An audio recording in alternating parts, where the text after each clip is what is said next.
say with pride, this training group is ready to graduate. Ladies and gentlemen, may I present to you 789 of the newest, sharpest sailors of the United States Navy.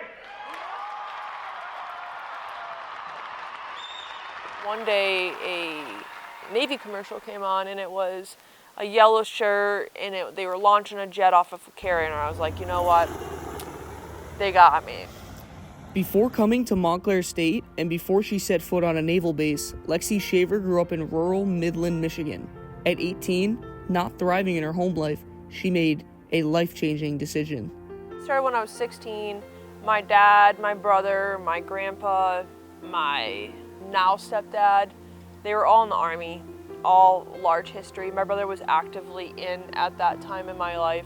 So I knew that developmentally wise, I was not prepared to go to college. I grew up in a very hillbilly, hickish area, so like a lot of large scale things were very scary to me.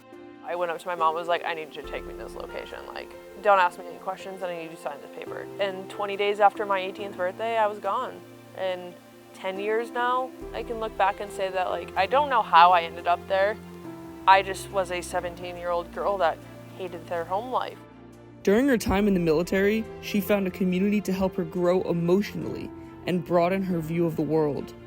The Navy gave me people that were 20 years older than me that I was forced to work with, and allowed me to learn about every culture that you could ever imagine and let me grow up that way. And I think that's one thing that I will forever be so thankful for, because I'm sitting here emotionally, mentally, physically in this space because I had people from Thailand, the Philippines, Guam, Japan, the United States, Arkansas, Maine, all over, kind of raised me through my 20s.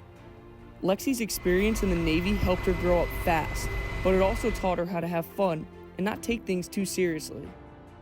My emotional intelligence kind of like turned me into a parent almost, but I also think one thing that it really gave me is the youth. Like, I still want to act like I'm 21, 22, like living in that moment of youth and just being able to laugh at everything and having the emotional intelligence to know that, like, not everything's going to be the end of the world. But there's just sometimes where it's like, shut up and dance situations. Lexi spent 9.5 years in the Navy before leaving to be part of the reserves, which brings her back to base one weekend a month. During her time in the Navy, Shaver commonly helped with takeoffs and landings of the aircraft C-130. Now, when she returns to the base, she helps the younger generation learn the process. It's a normal weekend. It's like, this is what I do every Saturday or Sunday, every third Saturday of the month. Like, put my nice little uniform on, and we go and do this, and like, you make sure everybody gets their stuff done, and like, you watch the C-130 fly off in the afternoon, in the morning, and it comes back at night, and like, you unload it and you're good. It seems silly to me now because I did it every day, so now only doing it, it makes me feel like, it makes me laugh a little bit, because it's like, just a little weekend warrior over here, like, seems so small. Her decision to leave the Navy came in 2020 during COVID. She was an E7 and at the higher level of her career. E1 to E3, E4 is like your general worker bee. So like you could say like the freshman, sophomore in college. Your E5 is like your last term sophomore, first term junior. Your E6 is like your last term junior, first term senior. You're like the head honcho. When I put on E6 during COVID in 2020 on my deployment, I was like, that's it. I reached my level of where I was comfortable with. I no longer enjoy this. I do not wake up every day enjoying this. I watched the world burn down, literally, while on TV, on ocean. One of the hardest things I still live through this day is like, I was gone through a lot of stuff that my family went through and that America went through and the world went through during COVID, and it changed my mindset incredibly. Seeing a world Shaver didn't like made her once again make a life-changing decision to leave the Navy and to find a new path. And I was like, what's my alternative? I was like, I'm gonna chase my dream. I served my time.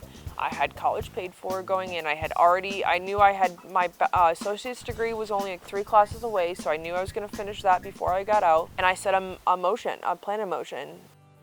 That plan was sports communications and wanting to be a sideline reporter. But where? What school could check all these boxes?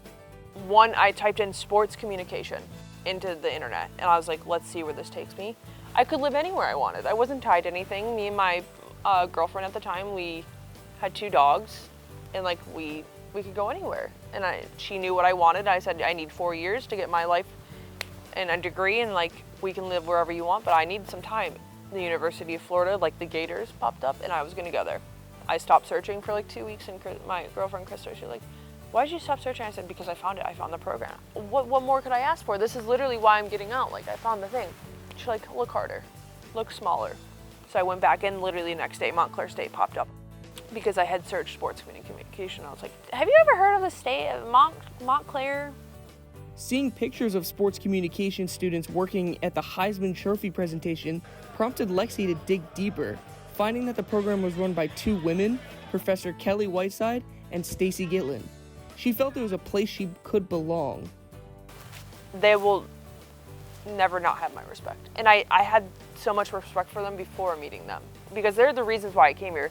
A sports communication program ran by 2 women and other people, but like predominantly 2 women, you can't find that anywhere else. To be a woman that looks like me and dresses like me, to have that support and be as old as I am, that's a lot of challenges, but this university and this community has taken all that fear away. I picked the right, this university literally uncovered that it was the perfect. It doesn't matter who you are, this was it. For Lexi, her path may have started wanting to be a sideline reporter, but has developed into a love for behind-the-scenes production. Being in the military, very slow. A lot of things are stand and waiting game. But when it is on, like it's like, we're going. Like, we need to get a helicopter up, to get a people in, to fly them, to rescue them, to bring it back, to turn it around, to fly a mission, to drop SEALs off, to turn that. Like, there's just a lot going on. It's a lot of planning. So, like, the production side of it that Professor Gitlin has brought to my attention, I'm like, oh, man, let's go. And then 3, Mike Q dissolve 8. 2, 1. Like, homecoming happens, and everything goes wrong in the control room, and I'm like, ah. We lost everything. We lost lost audio. We lost all set. Who can we go to? Like, I'm twirling the pen. I'm like playing with the pencil in my hair. I'm like, this is fine. This is it. I live for it. I haven't failed a lot in this uniform, so it's really nice to fail in civilian clothes where my name is just Lexi. It's not a patch on my chest or like a rank on my chest who's defining the failure. It's like the person inside me. And I think that's the biggest thing that they've helped me realize. It's like the person within you can fail and you still not suck at life. And it like almost puts me at tears sometimes when I go home and think about it, because it's like, it's beautiful.